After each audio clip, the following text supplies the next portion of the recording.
எந்த அளவுக்கு டைம் எடுத்துக்கிறீங்க ஒரு நாளில் ஒரு 2 hours எடுக்க முடியுமா, 1 hour எடுக்க முடியுமா, ½ hour எடுக்க முடியுமா, 5 hours எடுக்க முடியுமா, இல்லை ஃபுல் டைமாக பண்ண முடியுமா அப்படின்றத நீங்கள் பார்க்கணும். அந்த நேரத்தில் நீங்கள் போடுற எஃபோர்ட்டை பொறுத்து தான் பிஸ்னஸ் ஜெயிக்குமா இல்லையான்னு இருக்கு.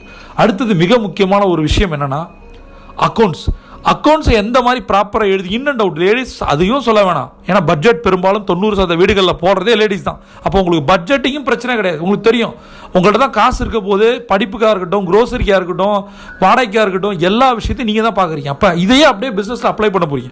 Personal finance versus business finance, அவ்வளோதான். சரியா? இது கரெக்டாக இருந்துட்டாலே, இந்த அக்கௌண்ட் கரெக்டாக இருந்துட்டாலே கேஷ் ஃப்ளோ ப்ராப்ளம் வராது, ரன்னிங் கேபிட்டல் ப்ராப்ளம் வராது. நிறைய பிஸ்னஸ் ஒன்று ஸ்ட்ரகிள் ஆகுறது எங்கன்னா, பிஸ்னஸை ஒரு இருக்கிற காசு வச்சு ஆரம்பிச்சிருவாங்க, கடனை வாங்கி ஆரம்பிச்சிருவாங்க. ஆனால் தொடர்ச்சியாக அவங்களால பிஸ்னஸை ரன் பண்ண முடியாது. அதுக்கு மெயின் காரணம் என்னென்னா கேஷ் ஃப்ளோ, பணம் வராது, பண வரவு நின்று போயிடும். அதை